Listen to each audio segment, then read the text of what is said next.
बेटा आप लोगों ने जो कल चैप्टर चला उसका रिवाइज करिए, ठीक है? एक बार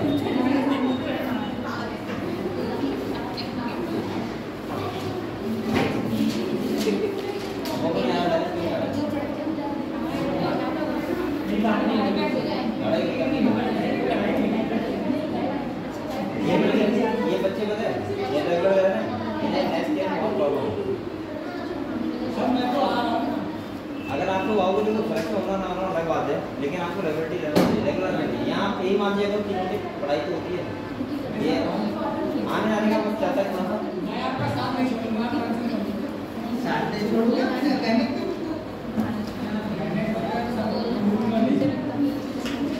बढ़िया बात है। चलो बेटा हम लोगों ने कल जो चैप्टर लास्ट पढ़ रहे थे वो इसका नाम क्या था? Biodiversity and it's conservation. और अगर हम इस चैप्टर की बात करें तो ये 4 चैप्टर आज लास्ट हो जाएगा, और उसके बाद हम लोग फिर बेटा आप लोग बातें मत करो, अभी मैं तेज बोलूँगा लेकिन अभी माइक स्टार्ट हो रहा है, ठीक है? थोड़ी देर रुकिए, आप लोग अगले बार पीछे में लग जाएगा थोड़ा ना, इधर बैठो।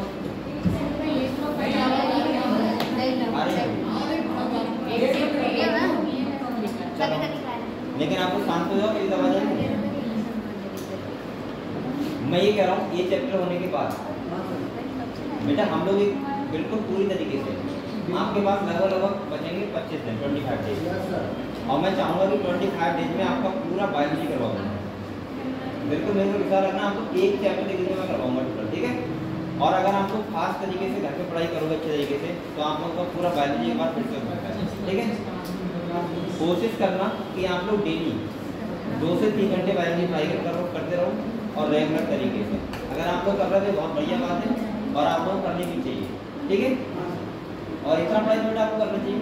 और बेसिकली मैं अब आपसे बार बार कह रहा हूँ कि आप लोग ध्यान दो सेल्फ स्टडी में। जितना ज़्यादा आप हाथ चला दोगे और अपना दिमाग चला दोगे उतना ज़्यादा आप लोग क्या करोगे, अच्छा रिजल्ट लेके आओगे। सही है? क्वेश्चन लगाते रहो लगातार, 1 घंटा क्वेश्चन लगाओ और 2 घंटा लगातार क्या करो, रिवीजन करो, और वो भी सेल्फ स्टडी। समझ रहे हो? अब आप लोगों का बायोलॉजी में जो बता रहा हूँ वो सुन लो, एनसीईआरटी लेके बैठो, चीज़ों को ढूंढो कि कहाँ पे मेरी गलतियाँ हैं अभी भी, और वो मुझसे डेली डिस्कस करना। आप लोग मैं 1 चैप्टर 2 चैप्टर पढ़ रहे हैं, आपसे क्या करूँगा कि आप लोग पूछ सकते हो मुझसे कुछ भी आके। और दूसरा क्या है, हमारे सामने एनसीईआरटी रहेगी और बेसिकली आप लोगों को कॉन्सेप्ट भी बताऊँगा डेली, ठीक है? जो आप लोगों के अभी तैयार नहीं है, कोई प्रॉब्लम है आप लोगों को, तो वो सब क्लियर करेंगे हम लोग, ठीक है? बकाया बस आपको पढ़ाई करते रहो मेहनत से, और ये टाइम आपके लिए बहुत इंपॉर्टेंट है, ठीक है बेटा? तो बकाया हम लोगों ने कल पढ़ा था उसके बाद रिवाइज कर लो, फिर हम लोग आगे बढ़ेंगे, ठीक है?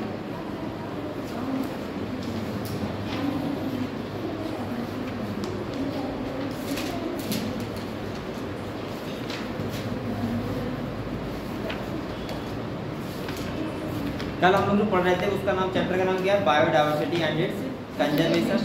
आप लोगों को पता है बायोडायवर्सिटी का मतलब क्या होता है? जितने टाइप के धरती पे स्पीशीज प्रेजेंट है, number of species present on earth it's called biodiversity. तो आप लोग डायवर्सिटी समझ सकते हो। इसका मैंने आपको बताया था, पैटर्न बताया था कैसे कैसे पैटर्न में डिवाइड है। तो हम लोगों ने कल पढ़ा था लॉन्गिट्यूडिनल तरीके से पढ़ा था। इसके बाद हमने पढ़ा था कि कहाँ पे क्यों ज़्यादा है क्यों कम है, इसका क्या रीजन है, वो तो हम लोगों ने पढ़ा था। बेसिकली मैं बोलूँगा कि आपका इकोलॉजी और बकाया जो चीज़ें हैं वो तैयार होंगी। मुझे यहाँ पे डाउट लग रहा है आप लोगों का, वो लग रहा है जैसे प्लांट फिजियोलॉजी आप लोग भूल चुके हो हल करके, है ना। दूसरा अगर मैं बात करूँगा तो आपका जैसे बायोमॉलिक्यूल्स हो गया, इसके बाद आपका हो गया प्लांट किंगडम और एनिमल किंगडम, और देखा जाए तो जेनेटिक्स। कुछ आपके टॉपिक हैं जो बहुत इंपॉर्टेंट है, दोबारा उनको पढ़ना चाहिए बेसिकली, ठीक है। तो आप लोग कोशिश करना कि दोबारा हम लोगों को मैं पढ़ा दूँगा आप लोग, ठीक है। तो हम लोग मेन टॉपिक पे ही फोकस करेंगे। तो बेटा आप लोग रिवाइज करना एक बार, ठीक है।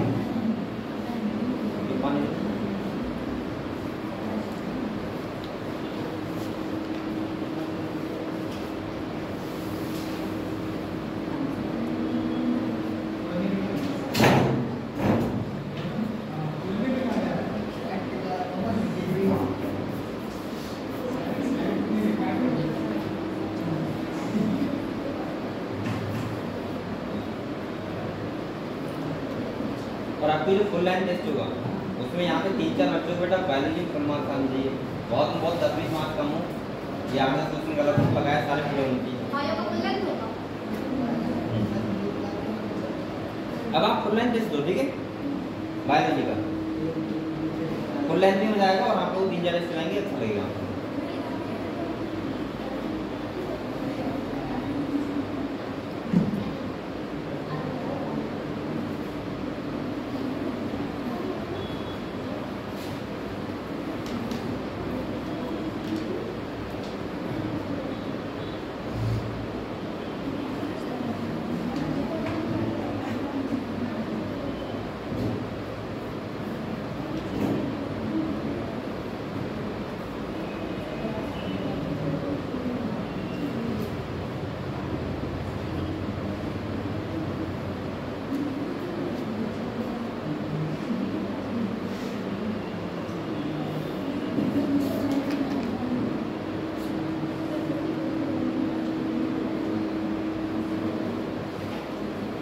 कल हम लोगों ने ये पढ़ा था, देखो यहाँ पे मैंने आप लोगों को बताया था कि इन्वर्टिब्रेट्स कितने हैं यहाँ धरती पे, वर्टिब्रेट्स कितने हैं। इसके बाद हम बात करें प्लांट्स कितने हैं, उसको मैंने बताया था आप लोगों को। यहाँ पे मैंने कहा था लेबलिंग से क्वेश्चन आ सकता है कि सबसे ज़्यादा क्या होंगे, तो आपको बताया लार्जेस्ट फाइलम कौन सा है, आर्थ्रोपोडा।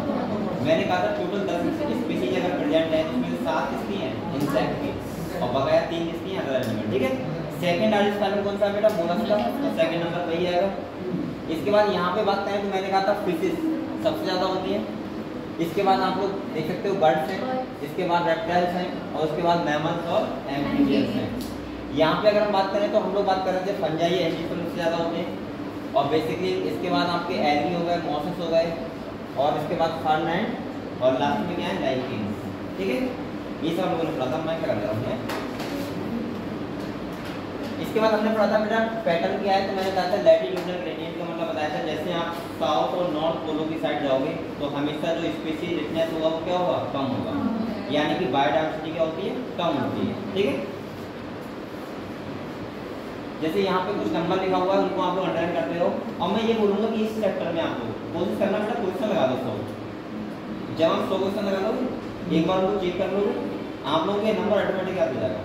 तो इसमें और कुछ नहीं है, बस खाली आपको पता होना चाहिए कौन सा एनिमल कितने हैं, स्पीशीज कितनी है। ठीक है,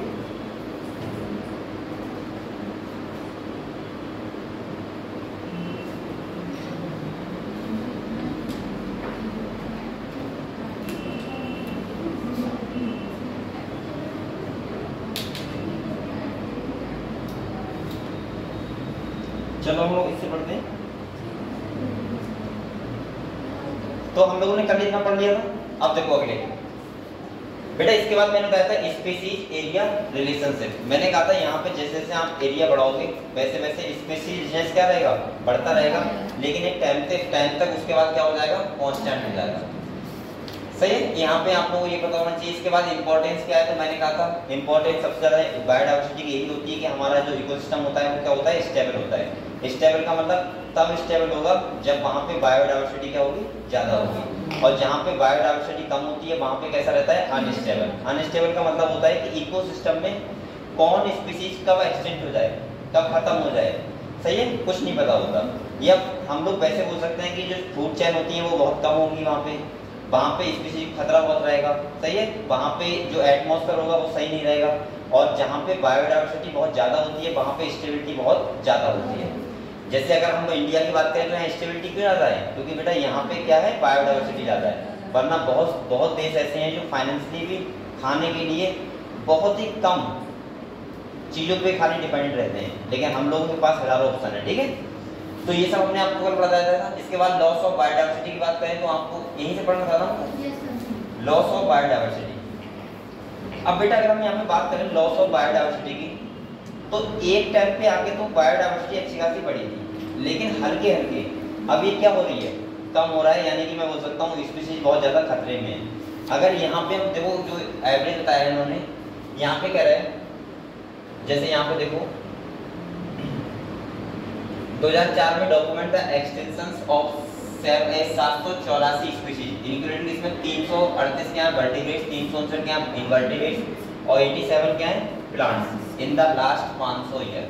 यहाँ पे कह रहा है पिछले 500 सालों में मैं बोल सकता हूँ कि इतने सारे स्पीशीज क्या हो गए, एक्सटेंट का मतलब होता है खत्म हो गए। सही है, और अगले कह रहा है बेटा some example of recent extension. Extension का मतलब होता है खत्म हो चुके हैं, खतरे में है, या फिर हम बोल सकते हैं विलुप्त हो चुके हैं। ठीक है, कोई रिजर्व नहीं रहे। जैसे यहाँ पे कह रहा है जो ए रिसेंट में, तो इसे अंडरलाइन करो, इंपॉर्टेंट है। जैसे डोडो करो इसे मॉरिशस की, इसके बाद क्वागा जो अफ्रीका का है, इसके बाद थाइलेसीन जो कहाँ का है, ऑस्ट्रेलिया, और इसके बाद स्टीलर सी काउ जो कहाँ की है, रसिया, और 3 सब स्पीशीज जैसे बाली, जवान और कैस्पियन जो किसकी है, टाइगर की, ये भी क्या हो रही है, विलुप्त हो रही है या हो गई है। तो आप लोग इन चारों पर मैं करूँ, यहाँ से क्वेश्चन नीट में आ ही जा रहा है मुझे लग रहा है। ऐसे क्वेश्चन दे देते हैं, ठीक है, कौन से विलुप्त हैं, ठीक है, दैट दे देगा, आपको बताना पड़ेगा कौन कौन सा, डोडो, क्वागा, थाइलेसीन, स्टीलर काउ, और 3 जो है वो सब स्पीशीज किसकी हैं, टाइगर की, जिसमें तुम्हारा बाली, जवान और क्या आएगा, कैस्पियन। इन सबको अंडरलाइन कर लो इसे और इस चारों नाम लेंगे। अगले क्या है, last 20 year alone have withstand the disappearance of 27 species, carefully analysis of records show the extension across taxa are not random. Some group like amphibians appear to be more vulnerable to extinction. Adding to the grim scenario of extinction is the fact that more than 15,500 species worldwide are facing the threat of extinction. 15,500 species है वो कहाँ पे, खतरे में है, जो खत्म हो सकती है आने वाले टाइम में, ठीक है। इसको भी ध्यान करो बेटा, 15,500 वो कैसा भी क्वेश्चन ना देगा, ध्यान रखना, यहाँ स्टेटमेंट क्वेश्चन देते हैं वो और डायरेक्ट लिख देंगे, आप लोगों को पता है एग्जैक्ट नंबर बताना पड़ेगा, ठीक है। अगले कह रहा है बेटा, जैसे यहाँ पे कह रहा है एक presently 12% of all bird species, 23% of mammal species, 32% of all amphibian species and 31% of gymnosperm species in the world face the threat of extinction. ये भी कहाँ है, ये खतरे में है, ये कभी भी आने वाले टाइम में क्या हो सकते हैं, खत्म हो सकते हैं। ये चैप्टर आपको थोड़ा सा बोरिंग टाइप का लगता होगा, तो इसमें पता है नंबर बहुत है, सही है, और इसीलिए मैं डायरेक्ट अंडरलाइन करवा रहा हूँ आपसे। आप इसका डाटा बराबर में लिखते रहो और उनको किसी टाइप से बेटा एक बार देख लो, आपको मुझे पता है पेपर दोगे तो आपको एक क्वेश्चन करोगे तो आप लोगों के माइंड में अपने आप से आ जाएगा, ठीक है, वो चीज़। लेकिन एक बार अपने हाथ से लिख लो, चाहे आप कॉपी निकाल लो, उसमें आप लोग हाथ से लिखते रहो कि कितनी कितनी स्पीशीज कहाँ पे खतरे में है, ठीक है। अब यहाँ पे देखो क्या कह रहा है, अब यहाँ पे एक बात देखिए, ये देखो कह रहा है वी आर करेंटली, ये कह रहा है have also happened earlier when even before human appear on the scene during the long period 3 billion years since the origin and developing of the life on earth 3/5 episode of mass extension of species. जब से 3 billion time से जब से human life में आए, यहाँ पे आए, तब से बेटा लगातार 5 एपिसोड दिखा रहे हैं, जो यानी कि उसमें क्या हुआ, स्पीशीज खतरे में आ चुकी है। अगला कह रहा है 6th एडिशन जब स्टार्ट होगा, एपिसोड स्टार्ट होगा, तो वहां पे ये बता रहे हैं कि आने वाले टाइम में आधी स्पीशीज अपने आप से खत्म हो जाएंगी। कितनी, आधी स्पीशीज। तो यहाँ पे कह रहा है देखो 6th extinction presently progress different from the previous episode. The difference in the rates, the current species extinction rate are estimated to be 100 से 1000 times faster than in the pre-human time, and our activity are responsible for the faster rate. यहाँ से कह रहा है कि जब 6th addition start होगा तो उस टाइम पे 100 से 1000 टाइम ज़्यादा स्पीशीज खतरे का अनुमान है। और यहाँ पे सिंपल सा कह रहा है, ये क्यों हो रहा है ऐसा, क्योंकि ह्यूमन एक्टिविटी इतनी बेकार हो गई है ना कि स्पीशीज अपने आप से खतरे में आ जाएंगे। आप लोग पता है कि हम लोग कितना ज़्यादा खेतों में वो लगा रहे हैं, जहर लगा रहे हैं, इसके बाद कितना ज़्यादा हम फ्रेगमेंटेशन कर रहे हैं जंगलों का, हम बोल सकते हैं जंगल काट रहे हैं हम लोग लगातार। तो ये सब चीज़ें क्या कर रही हैं, आने वाले टाइम में स्पीशीज के खतरे से। आपने बहुत सारी स्पीशीज तो देखी भी होंगी, जैसे हम बात करें, आपने बहुत सारी पहले चिड़िया देखने को मिलती होंगी आपको, पक्षी, जैसे आपने चिड़िया देखी होगी, इतनी बड़ी होती है, होती है, वो कलर का होता है, ऐसे कलर का लवा, वो देखने को कहाँ मिलती है। अब आपने देखा होगा तोता, ये भी बहुत कम देखने को मिलते हैं, पहले बहुत होते थे। और मैं कभी सिंपल सा आपको बताऊँ, तितली, बटरफ्लाई, पहले आपने देखा होगा कलर वाली कितनी होती थी, हर ये जो फ्लावरिंग प्लांट होते हैं हर किसी को होती नहीं है, लेकिन आजकल ये नहीं है, हमें देखने को ये नहीं मिलती है। हाँ, कुछ ऐसे कौवा हो गया, ये सब देखने को मिल जाता है, बेसिकली कबूतर हो गया, तोता हो गया, ये सब मुझे लग रहा है पता नहीं कहाँ चले गए। और पहले का टाइम था कि बहुत होते थे, आप लोग हर टाइम मिल जाते हैं। जैसे आप ही लोगों, आपने कबूतर कब देखा था बताओ? अरे कहाँ देखता है, मुझे तो ये पता है। तो तोता लेकिन कम बहुत हो गए, हाँ, लेकिन बेटा कम बहुत, हाँ कम बहुत हो गए, मैं ये बोलूँगा, ठीक है, हाँ। और आने वाले टाइम में खाते खत्म हो जाएंगे, हम लोग पढ़ा करेंगे कि तोता होते थे, कबूतर होते थे, ठीक है। तो हमने बच्चों को बताओगे कि तोता होते थे हमारे टाइम में, कबूतर होते थे। तितलियां ऐसी होती थी, फोटो दिखाओगे।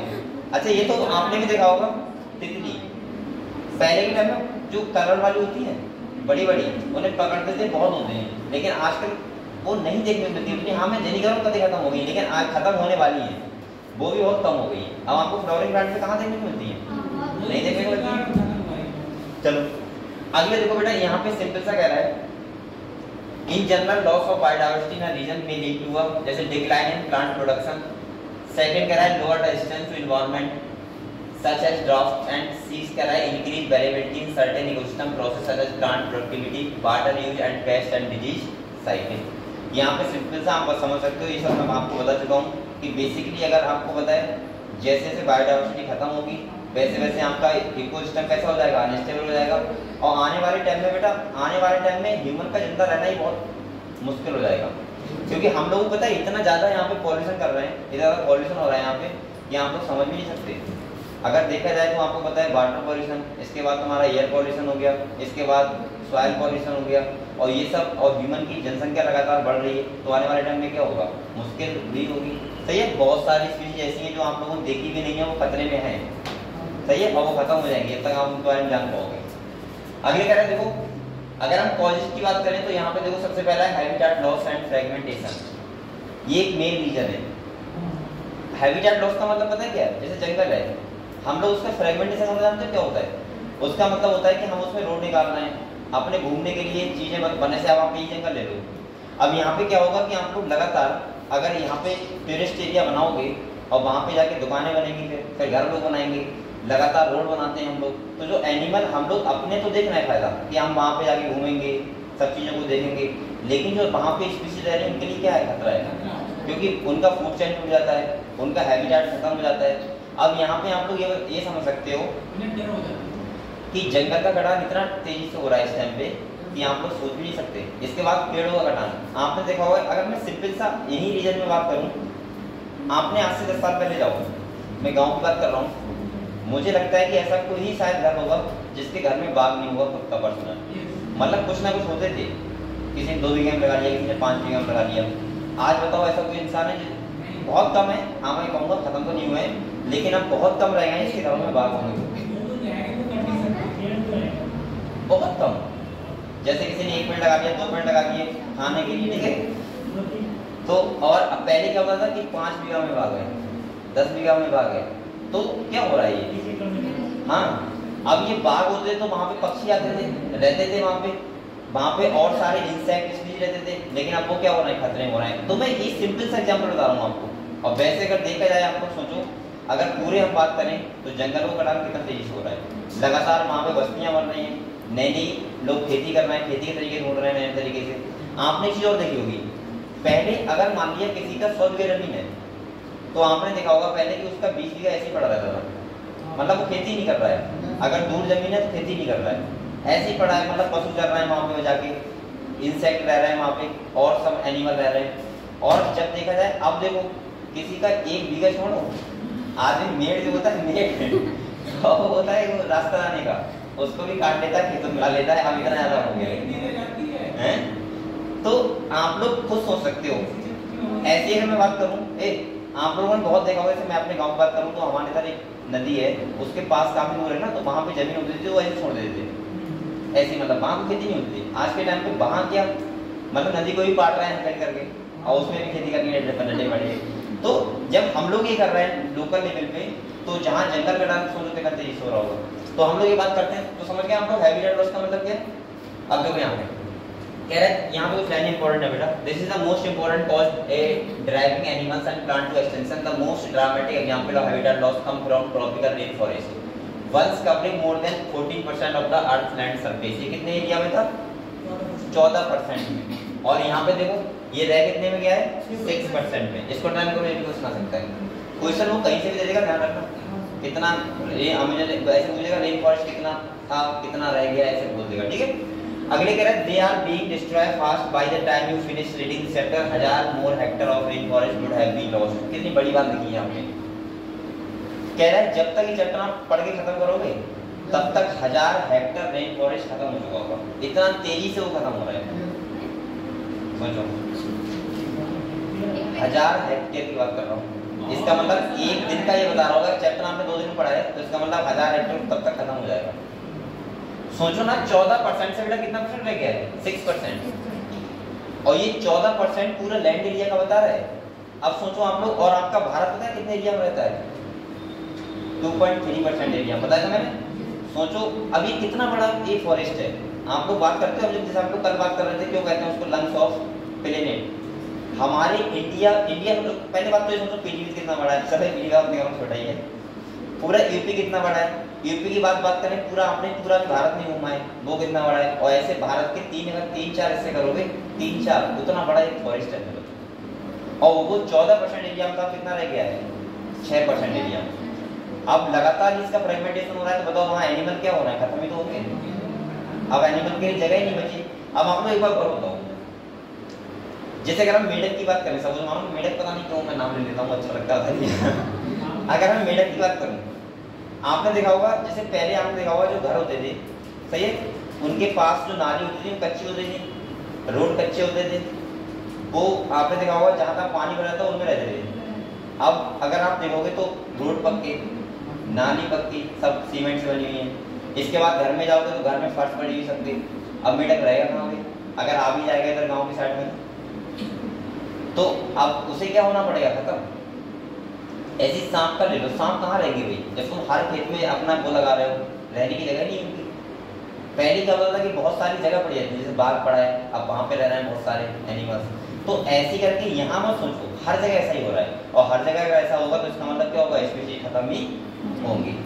अगले देखो बेटा, अब हम सबसे अच्छा एग्जाम्पल यही देखो, 14% एरिया में था और कितना रह गया है, 6%। और कितनी बड़ी बात नहीं है कि जब तक हम चैप्टर पढ़ के फिनिश करोगे तब तक 1400 हेक्टेयर खत्म हो चुका होगा।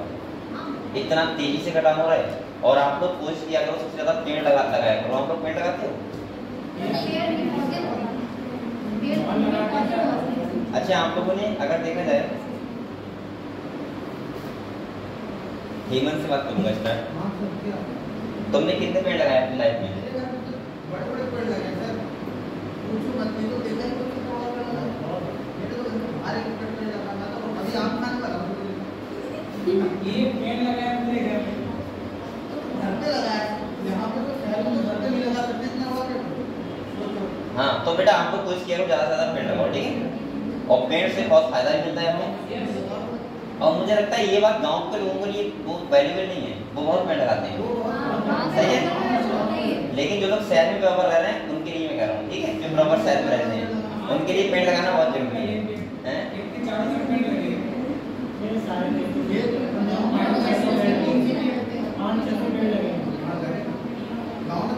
गाँव में लगे होते हैं, मेरे घर में बहुत पेड़ लगे हुए हैं। चलो कई सारे खेत तो ऐसे हैं जिसमें खाली पेड़ लगे हुए हैं, उसमें जमीन की खेती नहीं होती। चलो गमलों में मत लगाओ बेटा, पेड़ लगाओ, बड़े बड़े गेट पे लगाओ, ठीक है, अच्छे पेड़ लगाओ। चलो अगली बात करते हैं हम लोग। यहाँ पे देखो बेटा, कह रहा है the Amazon rain forest is कह रहा है that is called the lungs of the planet. इसीलिए बोलते हैं हम लोग क्या, लंग्स ऑफ दिस प्लेनेट। अगर अमेज़न रेन फॉरेस्ट खत्म हो गया तो बेटा हम लोगों के लिए रहना ही मुश्किल हो जाएगा। पहली बात तो हम लोग रह ही नहीं पाएंगे, सांस नहीं ले पाएंगे, सही है। अगले कह रहा है बेटा, millions of species being cut and cleared for cultivating soybean or for conversion to grassland for raising beef cattle। अच्छा, सोयाबीन खेती वाला करते हैं उस टाइप में लोग, तो उसके लिए क्या करना है, उसको खत्म करना है लगातार। तो इतना आप लोग समझ गए बेटा। इसके बाद आपको पता है हम लोग वो टेरेस्ट एरिया बनाते हैं, जैसे आप लोग देखा होगा जंगल में जाते हैं तो वहाँ पे क्या होता है, रोड बना देते हैं, उसके साथ दुकानें लगा देते हैं। उसके बाद वहाँ पे स्पीशीज का जो रहने का हैबिटेट होता है वो क्या होता है, खत्म होता है, फूड चेन डूब जाती है आपस में। इससे क्या होता है, सेकंड बेटा जो लिखा है वो लिखा है ओवर एक्सप्लॉइटेशन। इसका मतलब होता है कि एक होता है जरूरत और एक होता है अपना फायदा, सही है। अब आपको अगर जरूरत है, मान लिया चलो ठीक है आप पेड़ काट सकते हो, लेकिन अगर फायदे के लिए काट रहे हो तो उसका मतलब क्या होगा, वो नुकसान ही करेगा, सही है। और यहाँ पे ये लिखा हुआ है कि जरूरत और फायदे में क्या, आप जब लोगों की जरूरत थी वो किसमें कन्वर्ट हो गई, फायदे में। और जिससे हम लोग क्या करना है, बहुत अन्याय कर रहे हैं और लगातार हम लोग क्या करना है, प्लांट्स को काट रहे हैं और जिससे स्पीशीज क्या हो रही है, खत्म हो रही है। दूसरा अगर मैं बताऊं, अब आदमी अपना फायदा क्यों नहीं देख रहा है, भाई देखो ऐसे देख रहा है कि हर जगह जैसे आप लोग खेती कर रहे हो, अब आपको बताया अगर गेहूं आपको कोई बता दे कि 4 क्विंटल से 6 क्विंटल बिया कटेगा, आप लोग ये वाला जहर लगाना है तो आदमी सबसे पहले वही लेके आएगा। उसे मतलब नहीं कि बाहर का वहाँ स्पीशीज कितनी रह रही है, वहाँ पर क्या हो रहा है क्या नहीं, मतलब नहीं है, खेती ज़्यादा होनी चाहिए। समझ गए आप लोग? तो ये सब चीज़ें भी हम मैं बोल सकता हूँ कि जो एक्सटेंशन हो रहा है वो इस वजह से हो रहा है। तो देखो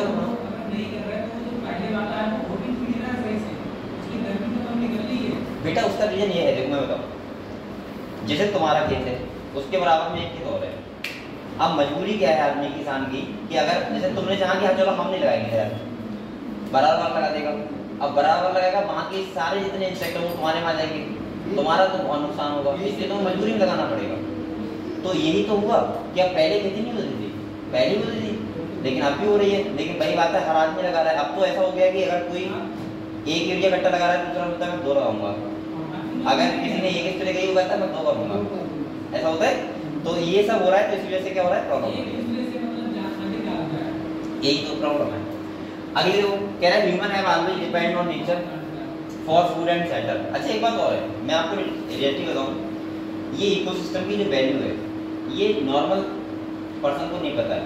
उसे पता है कि मेरा काम चल जाए बात का, लेकिन बेटा जैसे नेचर का नेचुरल सिलेक्शन होता है ना, और जब नेचर गड़बड़ करता है तो आपको खाली एक बोल सकते हैं कि आपको सर्वाइव करने के लिए इतना ज़्यादा कठिन आपको गुजरना पड़ेगा ना रास्ते से, ये आदमी सोच भी नहीं सकता। जैसे अभी किसी से कहा जाए एक दिन के लिए कि कोई घर से बाहर नहीं निकलेगा, नहीं मानोगे।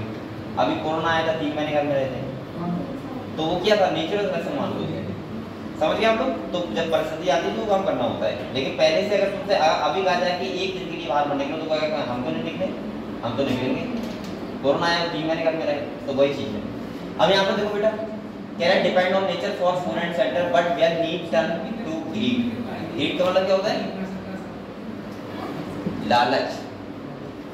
कह रहा है it lead to over exploitation of natural resources many species extension in the last 500 year. अब यहाँ पे कह रहे थे देखो स्टीलर सी का हो गई, पैसेंजर पिजन हो गया, where due to over exploitation by human presently many marine fish population around the world are over harvested endangering the continue existence of some commercially important species. मतलब यहाँ पे सिंपल सा बताना चाह रहा है कि हम लोग अपने फायदे के लिए बहुत सारी चीज़ों का यूज करते हैं और उससे और सारी स्पीशीज क्या हो जाती है, खत्म हो जाती है। जैसे सपोज मानो किसी ने मछली पालन करना है, तालाब है, हम लोग मछली पालन कर रहे हैं अपने फायदे के लिए, हमने कोई मछली को डाला, अब वो मछली अपने फूड में कैसे कैसे खा रही है हमें तो ना पता है, तो बकाया स्पीशीज क्या हो रही है, खत्म हो रही है। उसे बोलते हैं हम लोग कि अपना जरूरत एक होता है, ये क्या होता है, लालच होता है।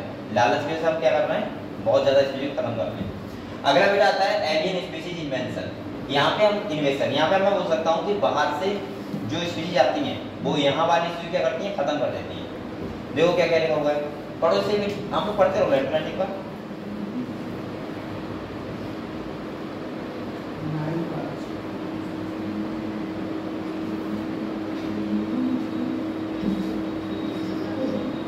आज बच्चे कम हुए ना, कब हुए,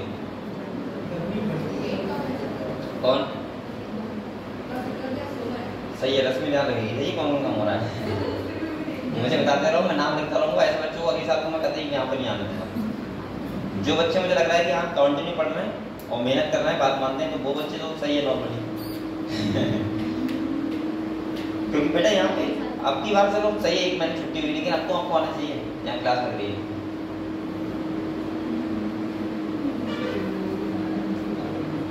और आप लोग मेहनत करोगे, डॉक्टर बनोगे, आपका ही फायदा है, मेरा कोई फायदा नहीं है एक बार डॉक्टर बन जाओ फिर आपको पता लगेगा उसकी वैल्यू क्या होती है।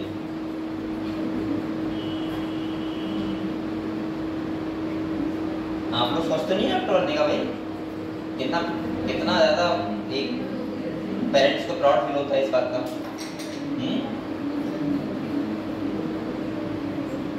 और मुझे लगता है ना कि कभी भी लगता है, जैसे अभी मैंने कल एक फेसबुक फोटो देखा था, तो एक मेरे भैया हैं, तो वो भैया मानता हूँ उन्हें, मैं तो वैसे दूर के बहुत सी जानता, लेकिन वो बहुत मतलब उन्हें बहुत कठिनाई से अपने बच्चों को पढ़ा रहे हैं इंग्लिश मीडियम में। ऐसे हो सकते हो कि वो नहीं जानते क्या होता है इंग्लिश मीडियम, लेकिन वो इंग्लिश मीडियम पढ़ा रहे हैं। अब वो बच्चा क्लास में फर्स्ट आया था, तो इंग्लिश मीडियम में एक नॉर्मल गाँव के आदमी का उसके बच्चे का फर्स्ट आना बहुत बड़ी बात होती है, वो भी बैठ ही अच्छे स्कूल में, मतलब सबसे अच्छे स्कूल में, बेस्ट स्कूल में पढ़ा रहे हैं। तो और वो ऐसे है कि वो मतलब इंग्लिश मीडियम कभी गए भी नहीं होंगे, शायद मुझे लग रहा है उन्होंने, अगर उसके प्रिंसिपल ने उनसे इंग्लिश में लिखने का होगा अपना नाम, तो भी नहीं लिख पाएंगे। ये बहुत बड़ी बात होती है कि पेरेंट्स हमारे बच्चों के लिए कितना करते हैं। सही है, एक इंग्लिश मीडियम की फीस पता कितनी होती है, मिनिमम 5,000 रुपये पर मंथ। और एक बेटा बहुत गरीब लोगों के लिए 5,000 रुपये मेहनत देना बहुत बड़ी बात होती है, मैं मानूंगा बहुत बड़ी बात होती है। अब सुनो, उस बच्चे का फर्स्ट आया, फर्स्ट मतलब पूरे क्लास में। अब वहाँ पे आपको पता है सारे अच्छे बच्चे पढ़ रहे होंगे जिनके पेरेंट्स अपने बच्चों को कार से लेके आ रहे होंगे, कोई किसी से लेके आ रहा होगा। एक वो बच्चा है जो मतलब ऐसे घर से बिलोंग कर रहा है, फर्स्ट लेके आ रहा है क्लास में। तो मैंने उसका रिजल्ट देखा, तो उन्होंने फेसबुक पे स्टोरी लगाई, व्हाट्सएप पे भी लगाई, इंस्टा पे भी लगाई। तो मुझे लगा कि एक पेरेंट्स कितना खुश होता है इस बात से लेके, और वो बच्चा कौन क्लास में, मात्र फर्स्ट में। तो मुझे लगता है कि हमारे पेरेंट्स तब खुश होते हैं, ऐसा नहीं होता कि आप कितने स्मार्ट लग रहे हो इससे पेरेंट्स खुश नहीं होते। आप लोग क्या प्रोग्रेस कर रहे हो, काम क्या कर रहे हो, उससे हमारे पेरेंट्स खुश होते हैं। सही है, तो मैं इसीलिए कहता हूँ कि आप लोग बहुत मेहनत किया करो। सही है, और जिससे आप लोग एक होता नहीं है एक स्टेज पे जाना, लेके जाना कि हमारे पेरेंट्स ने कितनी मेहनत से आपको पढ़ाया है और उसको आप लोग कितने अच्छे से वो कर रहे हो। तो कोशिश करो कि आप लोग, अब बच्चे जरा से लापरवाही चेक करते हैं कि छुट्टी कर देते हैं, ये कर दिया वो कर दिया, नहीं जाएंगे कोचिंग, ये सब वो सब। बेटा कोशिश किया करूँ कि हमारे मम्मी पापा कितनी मेहनत करते हैं पढ़ाने के लिए बच्चों को, और उसको इग्नोर आप कैसे कर सकते हो। चलो, तो यहाँ पे देखो हम लोग पढ़ते हैं एलियन स्पीशीज इन्वेशन। कह रहा है when alien species are introduced unintentionally और deliberately for whatever purpose, some of them turn invasive and cause decline or extinction of indigenous species. The need पर लिखा हुआ है introduced into the Lake Victoria। सही है। अब यहाँ पे कह रहा है कि जो आपने एक फिशिस होती है पर्च, सही है, ये कह रहा है यहाँ पे introduced into Lake Victoria in East Africa lead to eventually the extinction of ecologically unique assemblage of more than 200 species of, क्या लिखा है, child fish in the lake. अब ये कह रहा है नीम पर्च को क्या किया हमने यहाँ पे इंट्रोड्यूस किया, और इससे 200 स्पीशीज खतरे में आ गई। किसकी? इसकी, चिचाइल्ड फिश की। चिचाइल्ड लिखा हुआ है हिंदी में, चिलेट, अरे चलो सही है, चिचाइल्ड पढ़ो, ठीक है। ये खतरे में आ गई, किसकी? 200 स्पीशीज। तो ये क्या हुआ कि बाहर से एक को हमने इंट्रोड्यूस किया यहाँ पे, और यहाँ की स्पीशीज क्या हो गई, खतरे में आ गई। अगले कह रहा है बेटा इसको डन कर लेना आप लोग, ठीक है, पूरे को। अगले कह रहा है you must be familiar with the environmental damage caused the threat poses to our native species by invasive weed species like carrot grass, Parthenia, कह रहा है lantana and water hyacinth, Eichhornia, the recent illegal introduction of the African cattlefish Carius gariepinus for aquaculture purpose is posing a threat to the indigenous cattlefish in our rivers। और हमारी कौन सी catfish जो थी वो क्या हो गई, खत्म हो गई उसके आने से, समझ गए। तो आप लोग यहाँ समझ सकते हो कि अगर कोई एलियन स्पीशीज आती है तो हमारी जो लोकल की स्पीशीज होती है वो क्या हो जाती है, खत्म हो जाती है। तो यहाँ हम बोल सकते हैं एलियन स्पीशीज बाहर से आने से हमारी लोकल की स्पीशीज क्या हो रही है, खत्म हो रही है। तो इन दोनों का निर्णय कर लो आप लोग।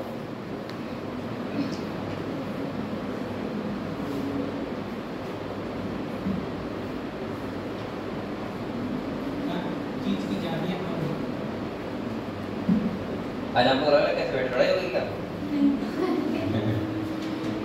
नहीं, मैंने देखा है कि हमें साथ साथ बैठते हैं ना, जैसे ये भी दोनों अलग अलग बैठे हैं, देखा जाए हैं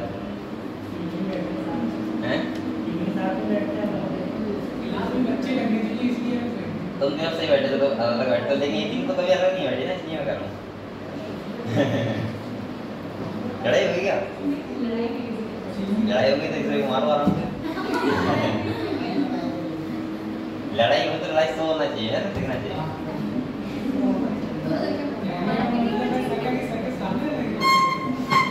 एक बार एक क्लास में बच्चा था तो वो पढ़ रहा था, तो वहाँ पे 3-4 बच्चे लड़कियाँ थी, तो एक में थोड़ी लड़ाई हो गई, ऐसा होता नहीं, थोड़ा बहुत ज़्यादा इसको नो हो गया मुझे लग रहा है। तो अब मैंने कहा ना उससे, मैंने कहा ये क्या होता है, तुम्हें लड़ाई हुई है, तुम लग तो नहीं रहा है लड़ाई हुई है, बिल्कुल नहीं लग रहा है मुझे तो।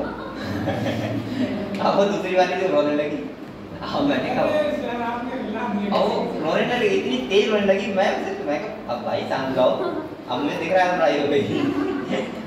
अब वो क्या कर रही है, हाँ तो दोनों हो गया है दूसरी लड़की, अब तो तुम, मैं लाइफ में मिलूंगी नहीं तुम्हें, ऐसे मैंने कहा बहुत मजा लड़ाई होती है क्यों।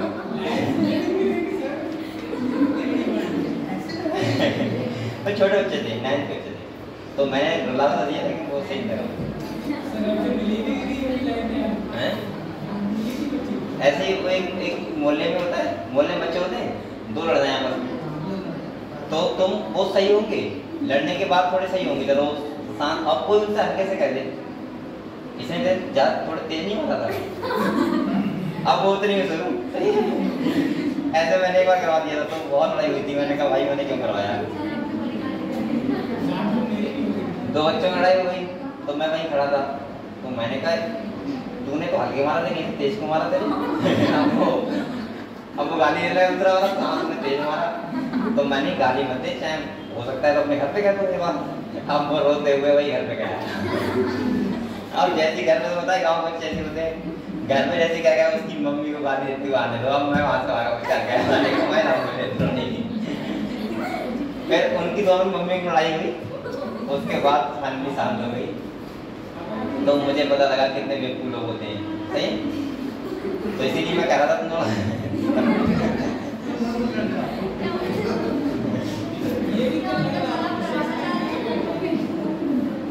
चलो कोई बात नहीं ठीक है आप लोग तो बड़े बड़े बच्चे हो तो लड़ाई अच्छी तरीके से करना चाहिए। चलो यहाँ देखो कोई बात नहीं यहाँ पे को एक्सटेंशन मतलब क्या होता है बेटा। चलो को एक्सटेंशन मतलब होता है जब एक स्पीच खत्म होता है तो उसके साथ दूसरा अपने आप से क्या हो जाए खत्म हो जाए। क्योंकि बहुत सारी चीजें ऐसी होती हैं जो म्यूचुअली इवेंट बेस्ड इवेंट तरीके से रहती हैं जहाँ पे एक स्पीच खत्म होगा दूसरा अपने आप से खत्म हो जाएगा। समझ गए आपको। तो यहाँ पे देखो कह रहा है when a tree become extinct the plant and animal species isolate within a संकर it an obligatory way also become extinct। obligate का मतलब जानते हो पूरी तरीके से डिपेंड रहना। अगर एक दो स्पीशीज हैं एक दूसरे के ऊपर डिपेंडेंट है तो अगर एक खत्म होगा दूसरा अपने आप से खत्म हो जाएगा। तो यहाँ पे कह रहा है its unique assemblage of parasite also meets the same fate। another example is the case of co-evolved plant pollinator mutually bear extension of one invariability lead to the extension of the other। यहाँ पे आप लोग समझ सकते हो जैसे pollinator होते हैं कौन होते हैं पॉलिनेटर होते हैं। अब अगर पॉलिनेशन प्लांट में नहीं होगा पॉलिनेटर अगर पॉलिनेटर ना रहे तो क्या प्लांट अपने आप से पॉलिनेशन नहीं कर पाएंगे और कर नहीं पाएंगे तो क्या हो जाएंगे खत्म। जिनका म्यूचुअली इवेंट होता है यानी म्यूचुअल तरीके से रहते हैं तो वो एक हो सकता हूँ एक के साथ एक अपने आप से क्या हो सकता है खत्म हो सकता है। समझ गए आपको ठीक है। तो बेटा हम लोगों ने देखा बोलो मत पहला देखा मैंने क्या हैबिटेट लॉस एंड फ्रेगमेंटेशन।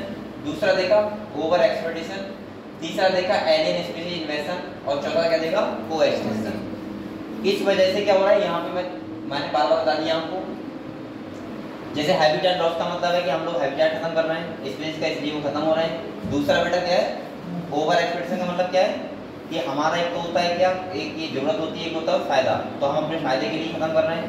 तीसरा देखा है बेटा एलियन स्पीशीज इन्वेजन। कभी कभी ऐसा होता है कि हम बाहर की कोई स्पीशीज लेके आए और हमारी यहाँ की स्पीशीज क्या हो गई खतरे में आ गई। और अगले कह रहा है बेटा कोएक्सटेंशन का मतलब होता है जो म्यूचुअली तरीके से रहते हैं उसमें एक खत्म होता है दूसरा अपने आप से खत्म हो जाता है। क्लियर हो ठीक है। अब यहाँ पे कह रहा है बायोडायवर्सिटी कंजर्वेशन हम लोग कैसे बचाएं भाई और क्यों बचाएं। अगर आपसे पूछा जाए कि आप लोग बायोडायवर्सिटी क्यों बचाओ तो सबको बताए क्यों बचाना चाहिए बताओ आपने बायोडायवर्सिटी क्यों बचाना चाहिए।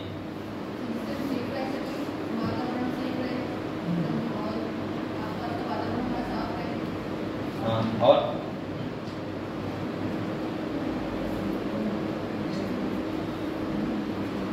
वो बताओ फूड चैन में हजारों कारण है एक नहीं है इसका। सही है। जैसे अगर आप लोग बताओ अगर बेटा बायोडायवर्सिटी का मेन तो मैं ये बोलूंगा मैंने साफ साफ आपको बोल दिया कि बायोडायवर्सिटी ज्यादा है तभी हम लोग यहाँ पे स्टेबिलिटी शो कर रहे हैं बकाया हम लोग खतरे में जाएंगे।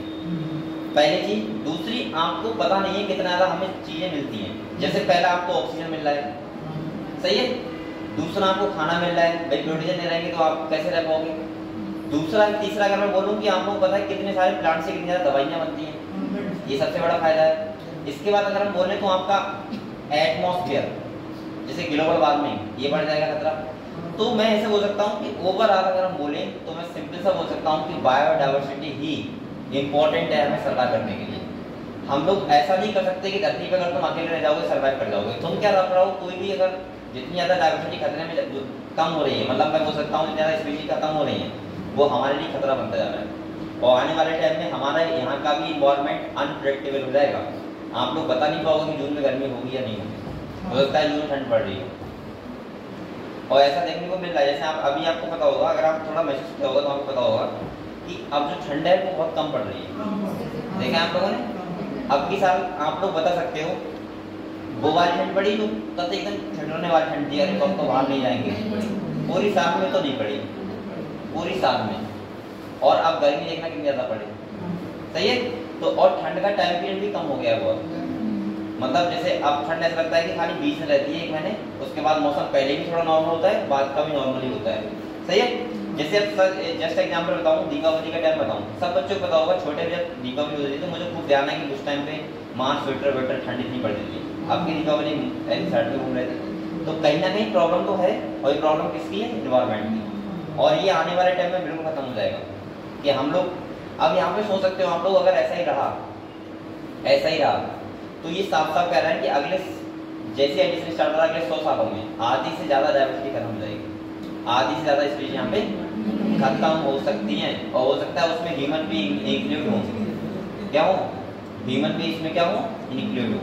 तो हम अपने फायदे के लिए कुछ तो नेचर को तो नहीं कर सकते ना, उसको तो बैलेंस बना के रखना है, और वो आपकी जिम्मेदारी है, ठीक है। पानी बेटा हम लोग, मैं आपसे एक बात बोला कि आप लोग इतने ज़्यादा, मैं बोल सकता हूँ अपने आप को थैंकफुल बोलो कि आप लोग पीलीभीत में या इधर साइड में तन में हो। बेटा यहाँ पे आपको सब कुछ मिल रहा है, आपको हवा बहुत अच्छी मिल रही है, आप लोग खाने के लिए सब कुछ मिल रहा है, सही है। आप लोगों को पानी बहुत अच्छा मिल रहा है, आप लोगों को नल से पानी पी लेते हो, सही, साफ साफ पी लेते हो। आप लोग नदी में नहाने के लिए मिल रहा है, समझ रहे हो। और उसके बाद जंगल में घूमने के लिए मिल रहा है, और क्या बोलूँ, ये यहाँ पे क्या है, इसके अगले जाने के बाद नेहरू पार्क में घूमने के लिए मिल रहा है आपको।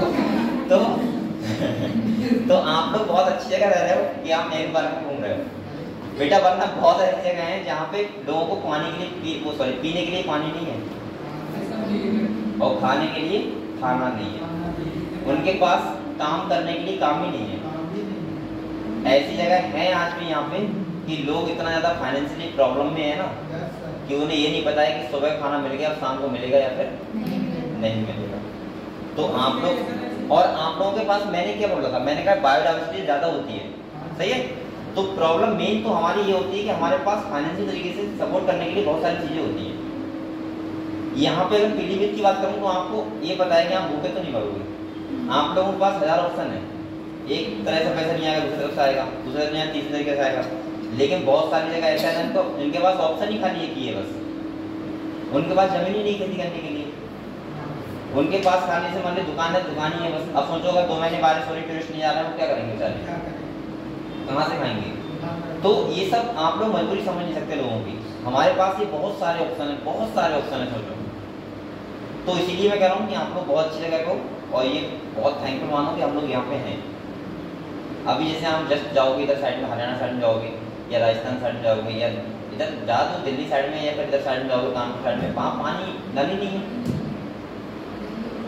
आप नहा रहे तो ऐसा लग रहा है जैसे नहाने का हमें चार्ज देना पड़ रहा है, इतना बड़ा पानी मिल गया तो ऐसा लग रहा है जैसे कि भाई सब कुछ मिल गया। जैसे यहाँ पे आम का जूस मिल गया, गन्ने का जूस मिल गया, वहाँ ऐसा लगता है कि पानी मिल गया। तो समझ रहे हैं आप लोग, तो ये सब प्रॉब्लम फेस करनी पड़ती है, ठीक है। चलो आगे देखते हैं। बेटा यहाँ पे कह रहे हैं, अभी कह रहे हैं भाई शुड बी कंजर्व बायोडाइवर्सिटी। हम बायोडाइवर्सिटी क्यों कंजर्व करें? तो पहला लिखा है, जैसे लिखा है नैरोली यूटिलिटेरियन, मतलब जिसकी हमें लेवल जरूरत पड़ती है लेकिन कम पड़ती है।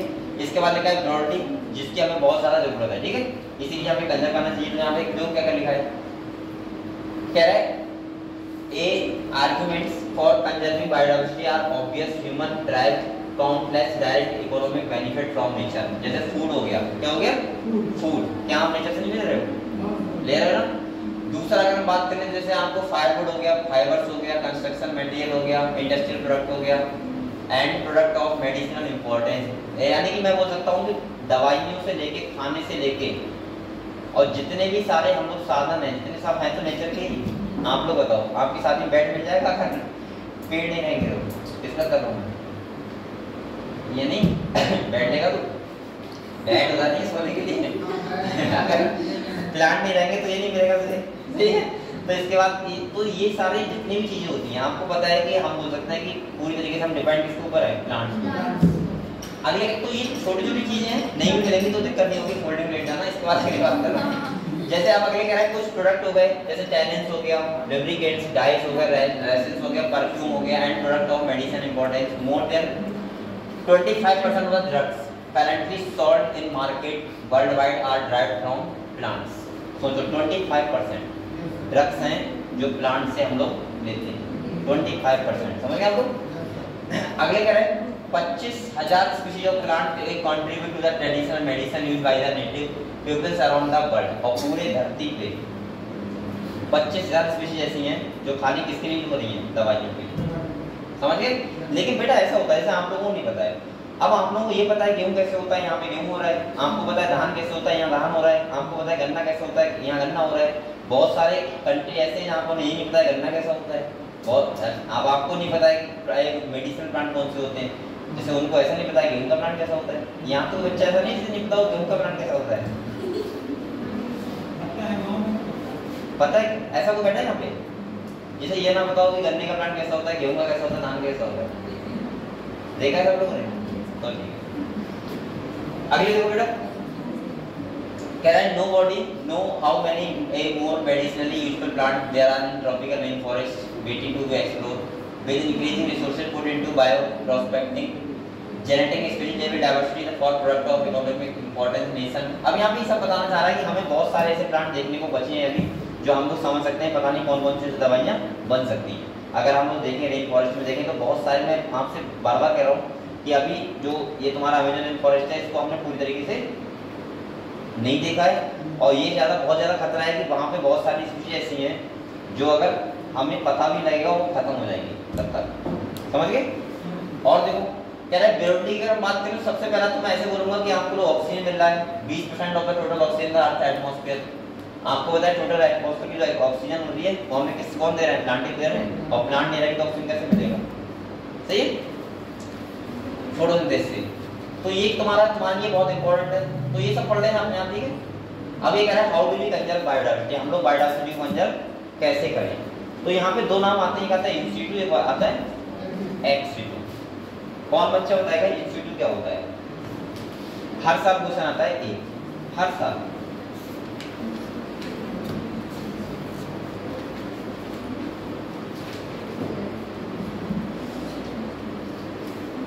बताओ इन सीटू क्या होता है? इन सीटू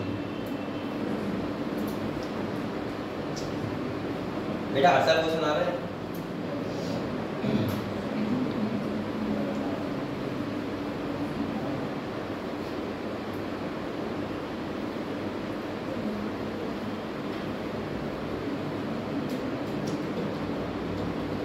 ये बताइए प्रियांश बताओ इन सीटू का जनरेशन क्या होता है?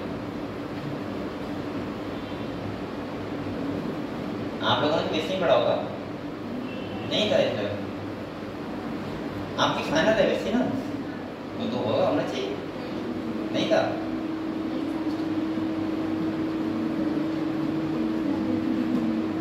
तुम बताओ सृष्टि, बताओ नहीं पता है इंस्टीट्यूट एक्सटीट्यूट का जैसा नहीं पता है, चलो इसे पता होगा। इंस्टीट्यूट का मतलब क्या होता है बेटा? वो प्राकृतिक रूप से बने बनाए होते हैं, जैसे नेशनल पार्क और पवित्र उपवन,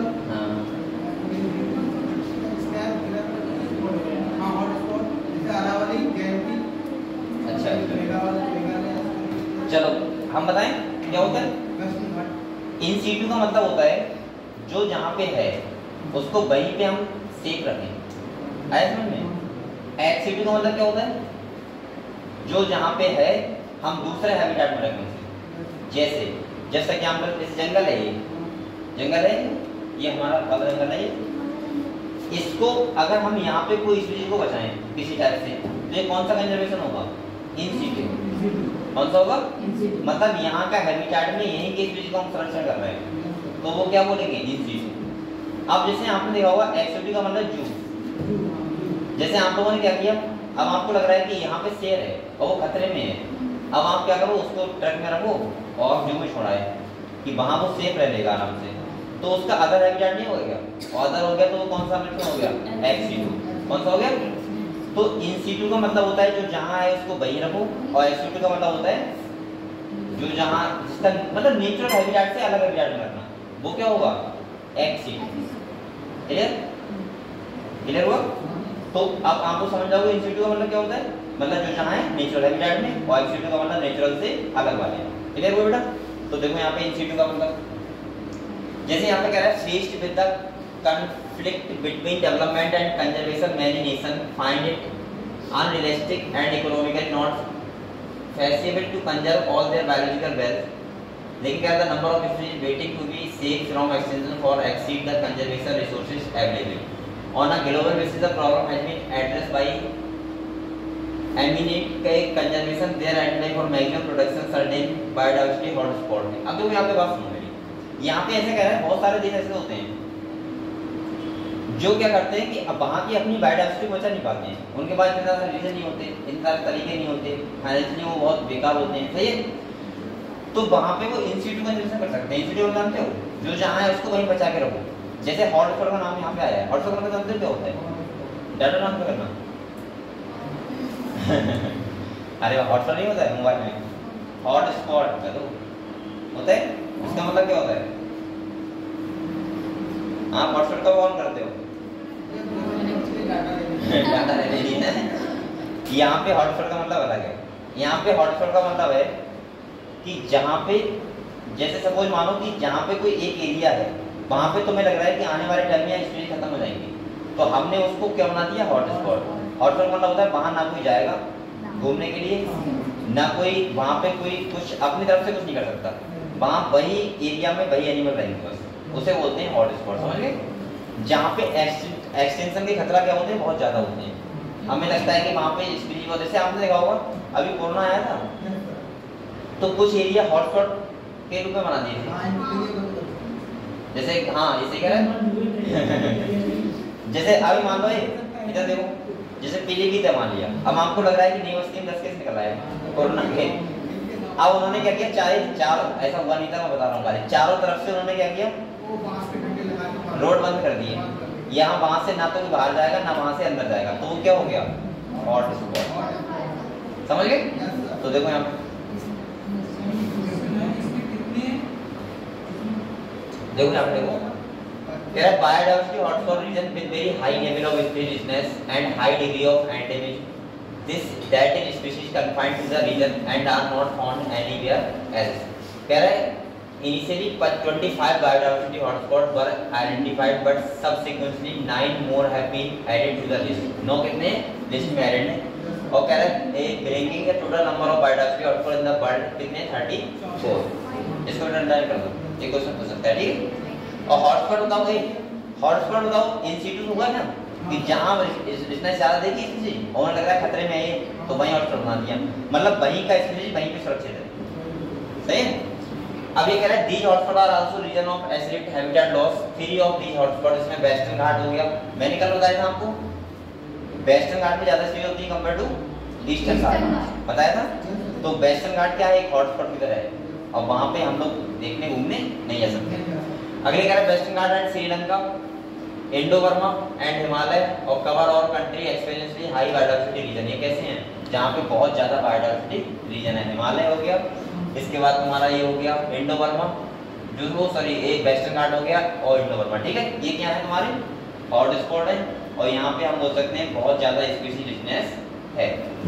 अगले देखो कह रहे although all the biodiversity hotspot put together cover less than 2% of the earth land area, the number of species that collectively harbor is extremely high and strict protection of these hotspot could reduce। अब आप लोग ये मत पढ़ो, आपको ये पढ़ दो खाली बस, इसको नहीं करो, यहाँ से क्वेश्चन नहीं आएगा। 14 बायोस्फीयर रिजर्व में, 90 नेशनल पार्क में, 448 क्या है? Wild sanctuary. इसको नहीं करो, ये आपसे पूछा जा सकता है कि यहाँ पे क्या क्या कितनी है, नंबर पूछ लेगा वो। 34 क्या है? हॉटस्पॉट ध्यान रखना, और इसके बाद ये ध्यान रखना, ये डाटा ध्यान रखना बेटा, क्या है? 90 कोई 14 तुम्हारे बायोस्फीयर रिजर्व में, 19 क्या है बेटा? 90 सॉरी नेशनल पार्क है, और 448 कितने क्या है? वाइल्ड लाइफ सेंचुरी, ठीक है?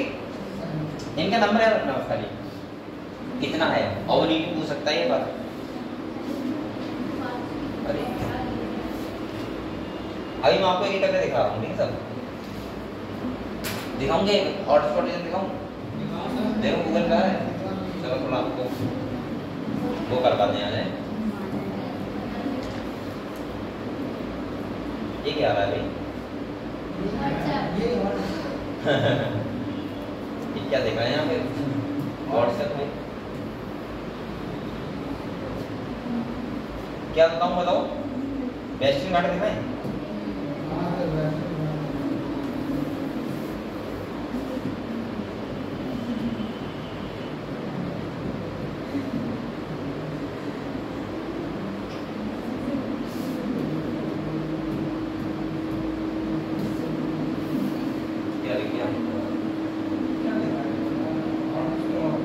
क्या है? ये तो बहुत नेचुरल तरीके से अच्छा है। ये तो व्यूज अच्छा लग रहा है खाली। रीजन डाल दो।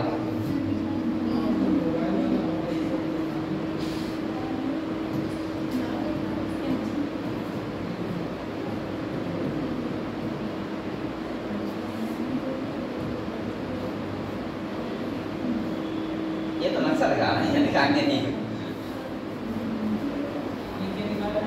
ये क्या दिखा रहा है? ये वैसे दिखा रहे हैं, मैं देख रहा था स्पीच वगैरह दिख जाती है हम लोगों को। बेटा ये तो वो दिखा रहे हैं इंडिया में कहाँ पे है। तो देख लो, आपको देख लो। मैं देख रहा हूँ, वहाँ पे देखूँ कैसे तरीके का है। जैसे ये देखो, चलो तो आपको वो दिखा रहे हैं, हमें फर्स्ट का दिखा रहा है, ठीक है? थोड़ा वीडियो अगर आपको ना हो एक केवल कर दो ऐसे।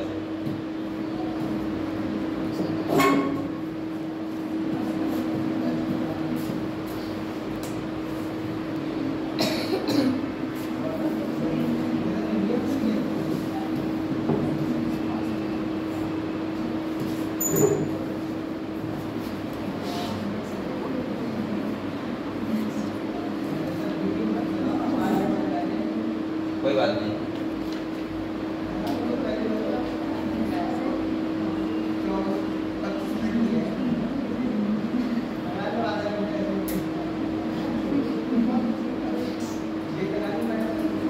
ये क्या आ रहा है?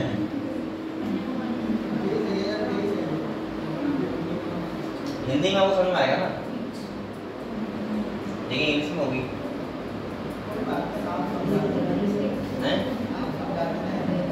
चलो देखो ये वाली देखो क्या आ रहा है, बता रहा है।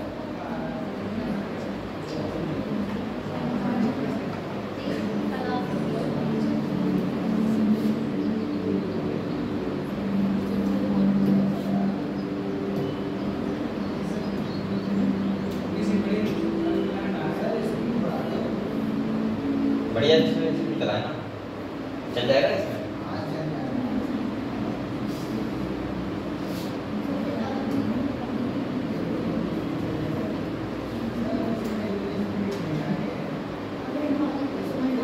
ज्यादा कर दिया ना मैंने,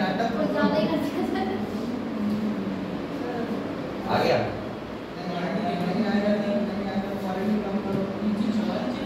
ऑटो नहीं आ रही इसमें? चलो ऑटो से, अब तो सही है।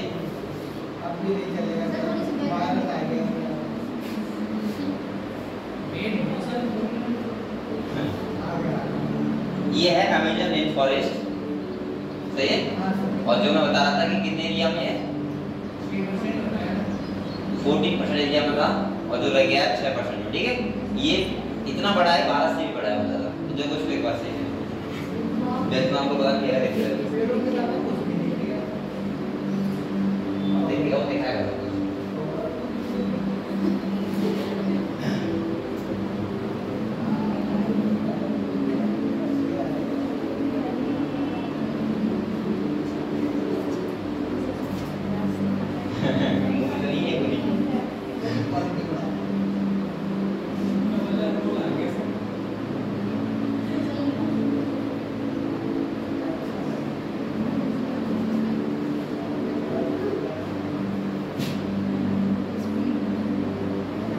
ये खाली ऐसे दिखा रहा है बस, ये ऐसा देखना है आपको।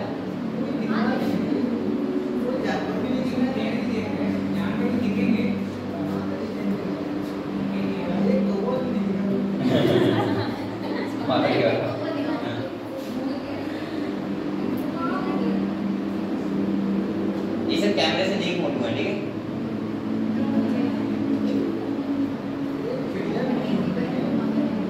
एनिमल नहीं दिखा रहा है, ऐसे ही कर रहा है।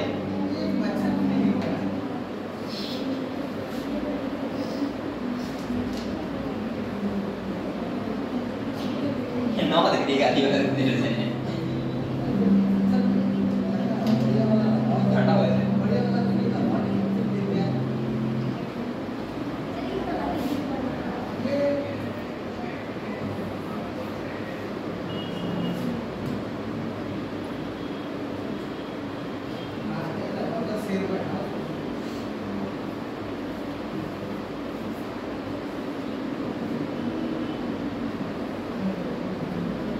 अरे चलो फ्रेगा भी देखना क्या देखोगे इसमें घर पे देखना हम लगे हैं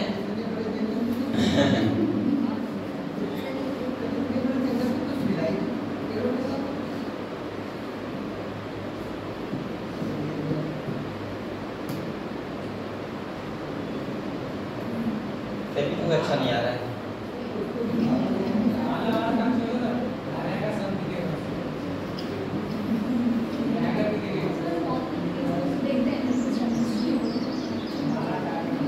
ये वही वाला तो नहीं है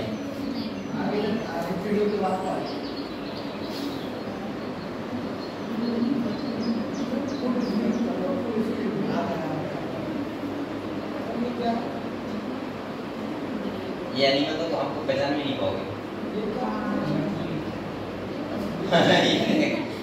इसकी बोल रहा हूँ मैं दूसरा भी कर रहा है एक बार स्विच दबे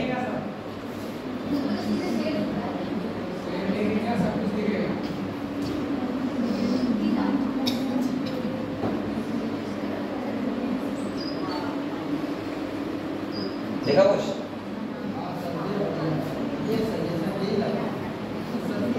देखो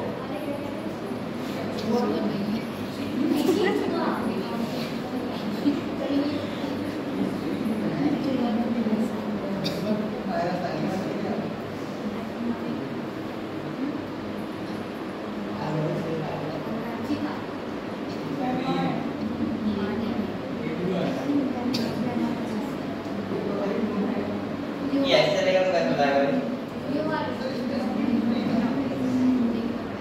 स्पीड नहीं आ रही ये लोग चला रहे हैं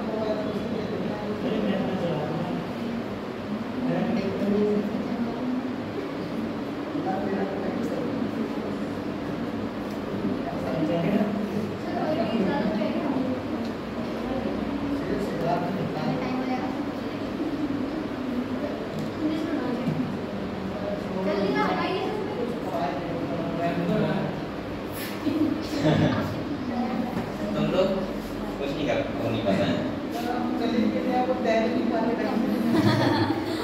देखना है तो स्पीड कम करना था हटा दूंगा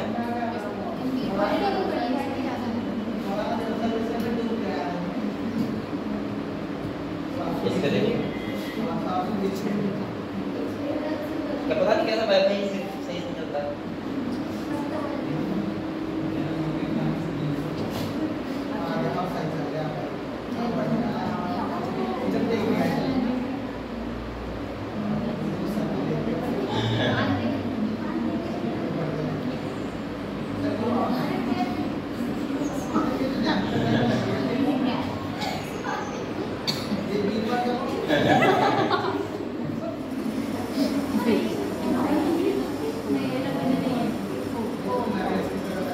ये अमेज़न एक फर्स्ट क्या नहीं बना ठीक है देखो आपको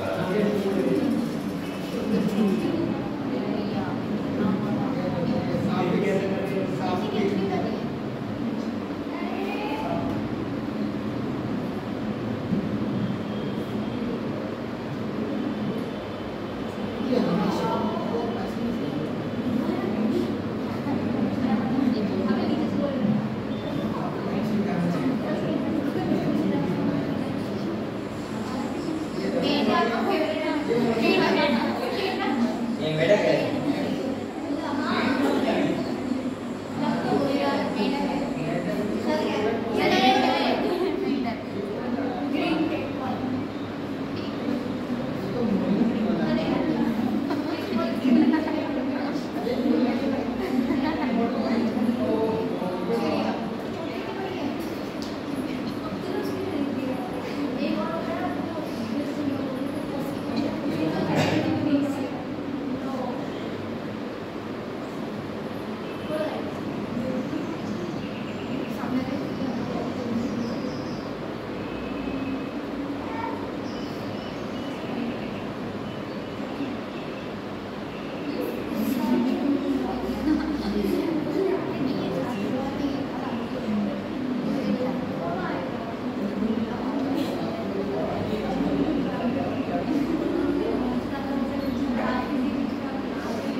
अरे ये मुझे बहुत बेकार लग रहा है बार-बार अपने को लिए।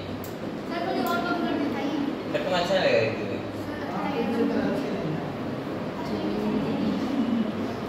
तू मदद बोला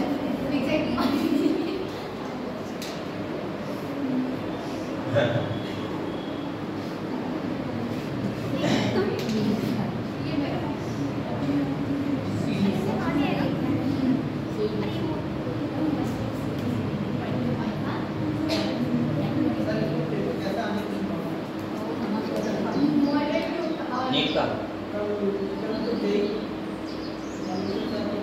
आज भी है।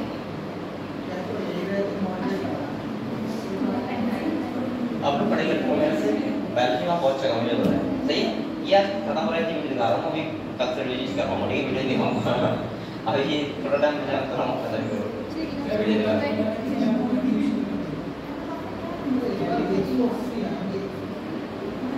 चलेंगे वापस भी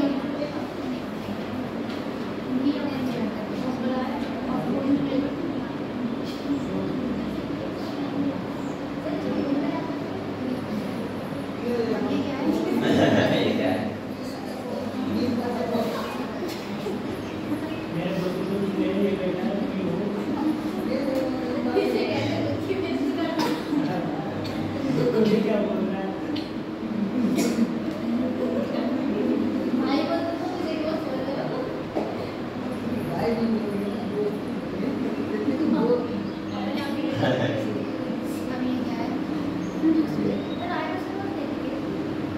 क्या नहीं देखें डायनासोरस डायनासोरस पे तो देखेंगे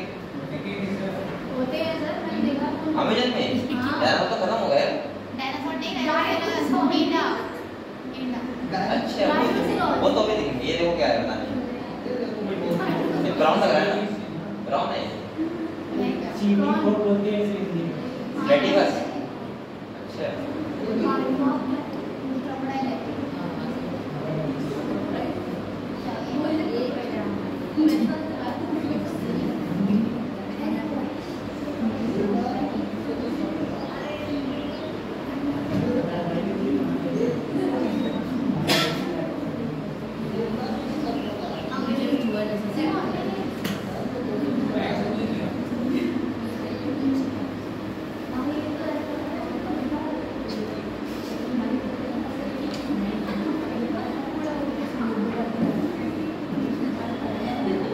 वैसे हम लोग चाहो तो एक अपने फोन में देख सकते हो लेकिन हमने कभी ऐसा टाइम नहीं निकाला हुआ इस वीडियो देखो 90 लोग रील देखी होंगी या राखी साहब का गाना देखा होगा या मूवी देखी होगी हैं क्या ये तो बोला राइट क्रोकोडाइल सर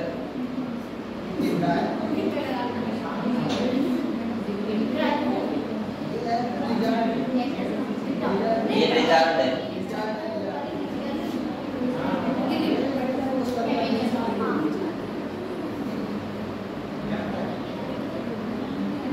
आपने एनिमल में उसको पढ़ाया कैट रिचार्ड है उधर साइड से नाम भी आ रहा है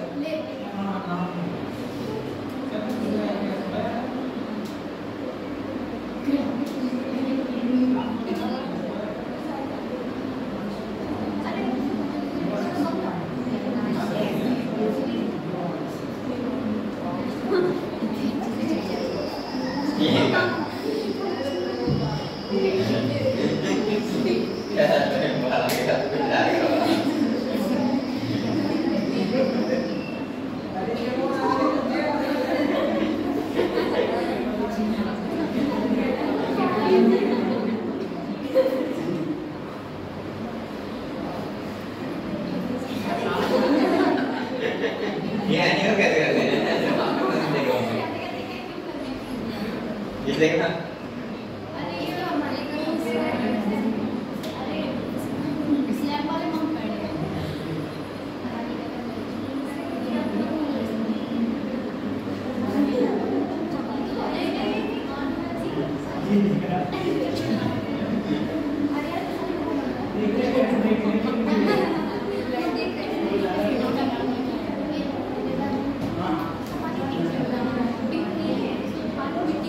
ये बेटा आप लोग अमेज़न रेन फॉरेस्ट देख रहे हो, ये देख लो, आप लोग जा नहीं पाओगे वहाँ पे, नहीं सकते हो, ठीक है बेटा।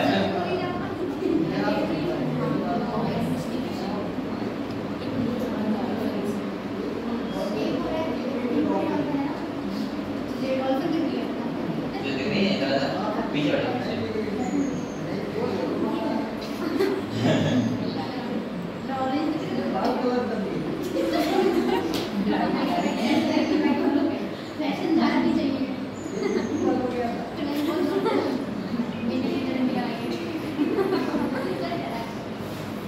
ये सब फोटो ली ना कैमरे के द्वारा।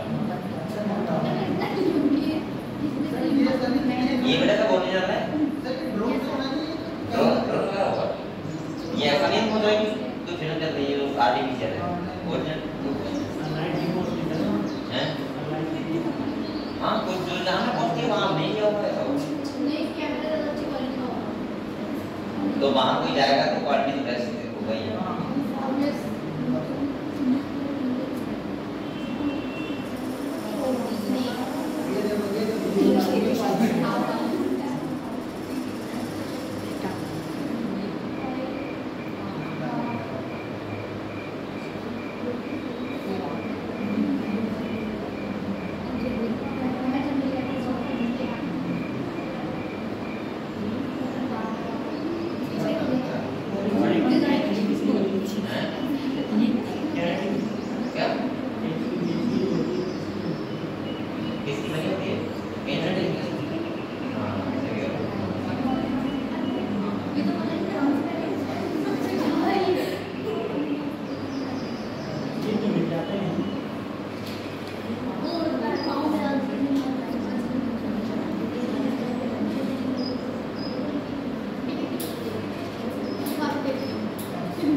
अभी बहुत है कि अभी मैं पढ़ाऊंगा 5 मिनट अभी मैं बचाया थोड़ा एक्सीडेंट कर सकता है, ठीक।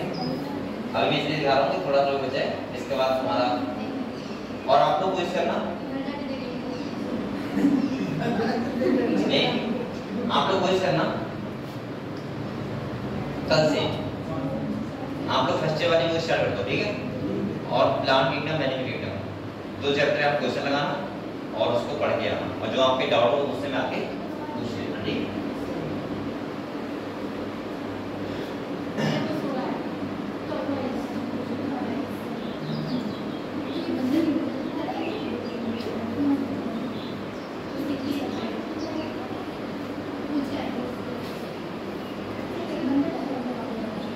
ये स्पाइडर मंकी है।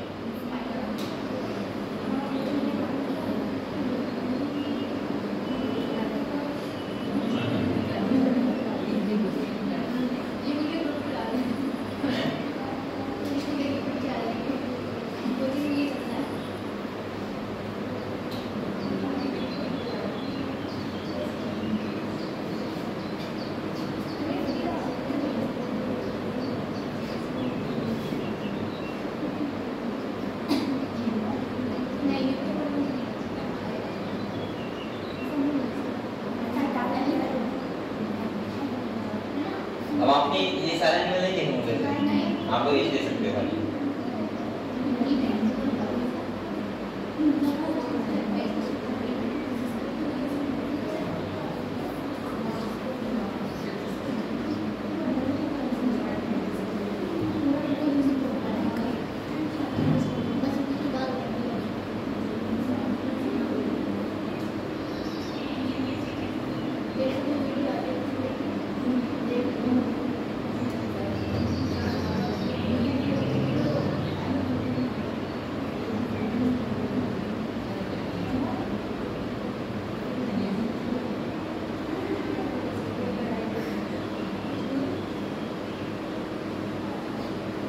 देखो आराम से।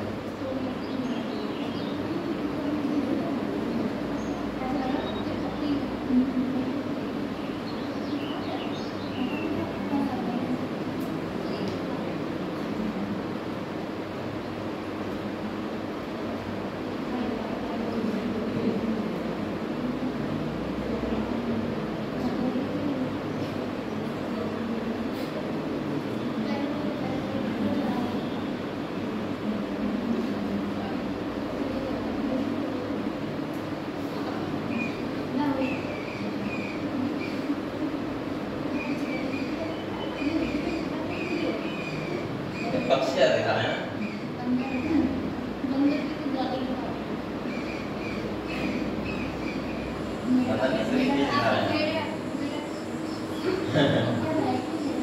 ये ब्लैक पॉइजन फ्रॉग है, पॉइजनस हो गया। ये कौन सा फ्रॉग है?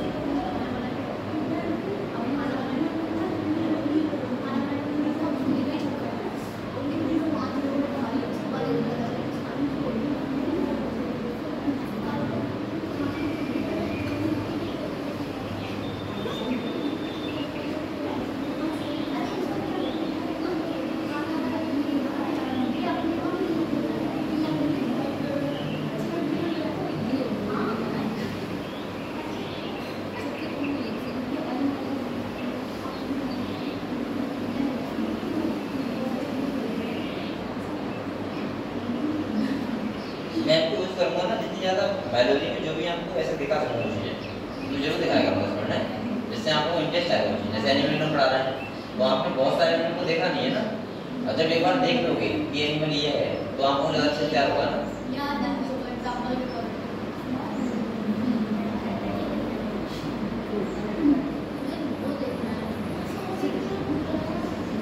ये कौन आ गया? तू देख भी रहा है जैसे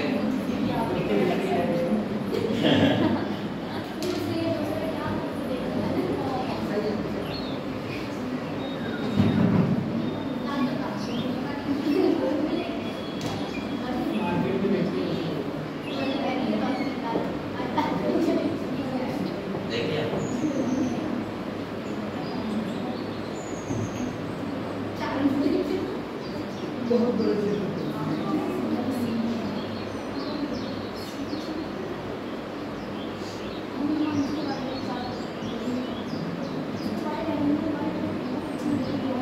ये क्या अरे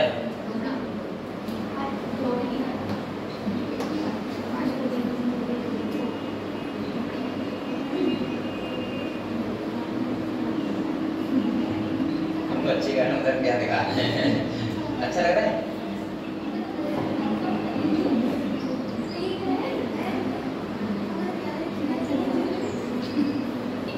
ये क्या है?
चलो पढ़ लें थोड़ा सा, हैं?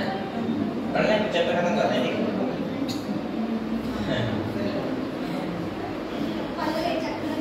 बेटा चैप्टर भी खत्म करना है, ठीक है? तो ये आप नेक्स्ट सेशन देखेंगे कभी, मतलब तो नेक्स्ट टाइम पे कभी मौका मिलेगा दिखाऊंगा ऐसे वीडियो, ठीक है? और मैं कोशिश करूंगा कि आप लोगों को ऐसे दिखाता रहूं, अब बायोलॉजी हर चैप्टर में दिखाऊंगा आपके हिसाब से। तो अभी हम यही क्लोज करते हैं, और क्या एनिमल देख रहे हैं अच्छा था।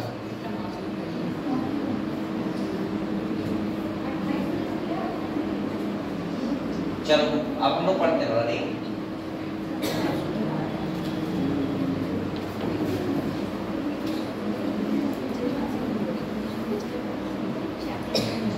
तो हम लोग पढ़ रहे थे इन सीटू कंजर्वेशन और ex situ conservation. In situ का मतलब मैंने क्या बताया था, जो जहाँ पे होता है वहीं करते हैं, और एक्स सीटू का मतलब दूसरी जगह करते हैं। जैसे सीड बैंक है, क्या है बताओ?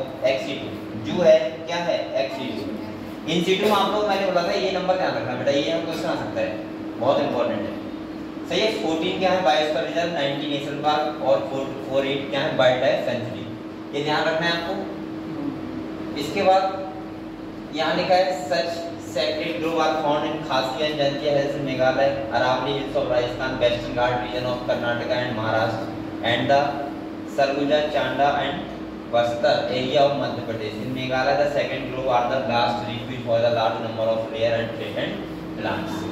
यहाँ पे सिंपल से बोल रहा है कौन कौन से रीजन में जहाँ ज़्यादा स्पेसिफिकनेस होता है वहाँ पे हम लोग बेसिकली यहाँ पे हॉटस्पॉट बना देते हैं जो कितने हैं 14 है और बेसिकली कितने हैं 9, वो ध्यान रखना है आपको। इसके बाद हमको ध्यान रखना है कि यहाँ पे ये वाला नंबर याद रखना है। इसके बाद हम लोग पढ़ना है एक्सीड, ठीक है। एक्सीड का मतलब क्या होता है कि एक जगह से इस चीज को दूसरी जगह ले जाओ और वहाँ पे उसका संरक्षण करो, ठीक है। तो यहाँ पे देखो एक्सीड का मतलब है in this approach threatened animal and plant are taken out from their natural habitat and place in special setting where they can be protected and given special care. हम ऐसी जगह एनिमल को ले जाएं जहाँ पे उन्हें कुछ स्पेशल केयर दें, या मैं ऐसे बोल सकता हूँ कि कुछ ऐसा नेचुरल हैबिटेट से उनको अलग हैबिटेट में ले जाएं और हम सोचें कि वहाँ पे वो खतरे से बच जाएं, इसलिए उनकी स्पेशल केयर वहाँ पे ऐसी जगह ले जाना ही क्या हो जाता है एक्सीटू कंजर्वेशन, ठीक है। तो यहाँ पे कह रहा है बेटा जैसे जूलॉजिकल पार्क हो गया, जू, बॉटनिकल गार्डन हो गया। अच्छा बॉटनिकल गार्डन तो एक्सीटू में आएगा, ध्यान रखना। कहीं आप लोग कहो बॉटनिकल गार्डन तो नेचुरल तरीके से लगा हुआ है, लगा हुआ की बात नहीं हो रही। बॉटनिकल गार्डन में हम लोग नेचुरल तरीके से प्लांट लगाते हैं बाहर से लाके, सही है। तो इसका मतलब वो कौन सा हो जाएगा एक्सीटू कंजर्वेशन। इसके बाद वाइल्ड लाइफ सफारी पार्क हो गया, सर्व दिस पर्पस, ध्यान रखना है आपको। There are many animals that have become extinct in the wild but continue to be maintain in zoological park. आपको पता है बहुत सारे एनिमल ऐसे जो खत्म होने के कगार पे हैं, लेकिन हम एनिमल जू में उनको रख के उनको स्पेशल केयर दे रहे हैं। और बेसिकली जू का मतलब ये नहीं होता कि आपको दिखाने के लिए बनाया गया है। जू का मतलब ये भी होता है कि एनिमल को प्रोटेक्ट वहाँ पे रख पाए, समझ गए। लेकिन उसका सेकंड पर्पस ये भी पूरा हो जाता है कि आप लोग स्टडी कर ले तो देख भी लेते हो। अगले देखो कह रहा है बेटा नाउ गैमिट्स ऑफ, अभी यहाँ पे देखो कितना अच्छा सवाल लिखा है। यहाँ पे कह रहा है and for a of threatened species can be preserve in viable and fertile condition for long period using trip to cryopreservation technique. ये एक बार क्वेश्चन आया था, अभी शायद टेस्ट में आया था कोई अंडर ग्रो से, क्रायो प्रिजर्वेशन क्या होता है। तो यहाँ पे कह रहा है कि हम गैमिट्स को क्या करें, जो स्पीशीज खत्म हो रही हैं उनकी गैमिट्स को अगर हम सेव करके रख रहे हैं तो उसको क्या बोलते हैं क्रायो प्रिजर्वेशन, समझ गए हम लोग, जिससे कभी फर्टाइल बाद में कर सके। अगले कह रहा है बेटा technique egg can be fertile in vitro and plant can be propagate using tissue culture method. Seeds of different genetic strain of commercially important plants can be keep for long period in seed bank. ऐसे हम लोग seed bank में seed को रखते हैं बहुत long time तक, जिससे हम आने वाले टाइम में जो स्पीशीज खतरे में है वो उनको हम लोग फिर से ग्रो करवा पाएं, ठीक है। ऐसे ही हम लोग बोल सकते हैं गैमेट्स को अगर हम सेव करके रखना है तो उसका मतलब क्या बोलते हैं, उसको क्रायो प्रिजर्वेशन। अगले कह रहा है biodiversity known of political monitoring. अब यहाँ पे ऐसा नहीं कि बायोटेक्नोलॉजी तुम मतलब बीजेपी सरकार है तो हम क्यों करेंगे, सही है, या समाजवादी आ जाएगी तो हम क्यों करें। बेटा ये किसी एक का मुद्दा नहीं है, ये हम सब लोगों की जिम्मेदारी है, सब देशों की जिम्मेदारी है, हर एक इंडिविजुअल्स की जिम्मेदारी है कि वो क्या करें, बायोडाइवर्सिटी को बचाए, मच्छरों को मारे ना बल्कि खुद उनसे बच जाए, ठीक है। ऐसा नहीं कर खुद उनसे बचे, मैंने बोला हाँ, ऐसा नहीं कि हम लोग उनको सब एरिया मच्छर खत्म कर दिए, अब भाई उनको खाता होगा वो खत्म हो जाएगा, फूड चेन डिस्टर्ब हो जाएगी, ये बता रहा हूँ। अगले कह रहे हैं the historic convention on biological diversity the earth summit, इसे बोलते हैं क्या, द अर्थ समिट। कह रहा है held in Rio de Janeiro in 1992 called Open All Nation to take appropriate measures for conservation of biodiversity and sustainable utilization of its benefit। आगे कह रहा है in of follow up the world summit on a sustainable development held in 2002 in Johannesburg में हुआ था south Africa में। यहाँ कह रहा है 190 कंट्री हैं जिन्होंने यहाँ पे हाथ मिलाया था और कहा था कि हम हाथ से हाथ मिला के बायोडाइवर्सिटी को सेफ रखेंगे या कंजर्व करेंगे, समझ गए हम लोग। तो ये तुम्हारा चैप्टर था और यहाँ पे सिंपल सा ये कह रहा है कि हम लोगों को ये सबकी जिम्मेदारी है जिससे हम बायोडाइवर्सिटी को बचा सकें और आने वाले टाइम में हम लोग सेफ रह सकें, सही है। अब आप लोग मेरी बात सुनो पहले थोड़ी देर, आप लोग ऐसे भागने क्यों लगे, मैं नहीं कहूँगा आपको जब से बैठ जाओ। सबसे पहला अब यहाँ पर कॉकरोच बच रहा है, पहले कॉकरोच स्टार्ट करते हैं, बताओ, और फैमिली, तो पहले यही खत्म करें, ठीक है। उसके बाद आप लोग डाउट लेके आओगे, डाउट लेके नहीं आओगे, मैं आपसे करवाऊंगा वो काम, ठीक है। मैं आपको टारगेट दूंगा कि आज आपको ये करना है, कल आपको ये करना है, परसों आपको ऐसे ये करना है। और इसके बाद हर दिन का हमारे पास एक टाइम टेबल होगा, टाइम टेबल जिसमें आपको घर पे आके पढ़ना, क्वेश्चन लगाना और यहाँ पे आना, ठीक है। और बकाया मुझे पता है कि जब आप लोग पेपर देने जाओगे तो आप लोगों का एक बार मैं सोच रहा हूँ कि फर्स्ट ईयर की बुक और 12th की बुक से भी एक बार हम फिर से घूम जाए चैप्टर में, जिससे आपको मैं इंपॉर्टेंट फिर से बता सकूँ कि कौन सा क्वेश्चन। और आपकी मैं ऐसा करूँगा, आप लोगों को कुछ अलग टाइप से मतलब ऐसे स्टार बनवाऊंगा पूरी बुक में, जहाँ हर चैप्टर को लेके जहाँ आपको लगभग 50% तो मिल ही जाए स्टार से खाली, सही है। तो आप लोग कोशिश करना कि कोई छुट्टी मत करना, मतलब हर चैप्टर में स्टार बनवाऊंगा तो लगभग 10 जगह, और 10 जगह आपने तैयार कर ली, उस चैप्टर में क्वेश्चन आएगा तो आपको मिल जाएगा, ठीक है। और ऐसे अगर आपके 50-60 क्वेश्चन मिल गए तो आपको बहुत फायदा हो जाएगा। जहाँ कहते हैं स्पेशल स्टार बनाना अलग पेन से, ठीक है। और हम लोग दोनों बुक में ऐसा करेंगे, ठीक है। और मैं आपको हर चैप्टर क्वेश्चन बता दूंगा कहाँ से आएगा 100%, ठीक है। और अगर आप पेपर देने जाओगे तो आपको वही क्वेश्चन रखा हुआ मिलेगा, सेम टू सेम, क्लियर। वैसे मैंने इंटरनेट तो करवाया, बहुत जगह स्टार बनवाया है, लेकिन अब आप लोग पेन अलग तरीके का खरीदना, पेपर देने जाओगे। और मैं सोचूंगा कि हर चैप्टर में आपको ऐसे मैं 100 जगह 200 जगह बता दूं कि जहाँ से आपके 50% तो आ ही जाए करते वहीं से भी, ठीक है। चलो हम लोग कोशिश करेंगे और बकाया हम लोग पढ़ाई करते हैं बेटा बहुत मेहनत से, ठीक है।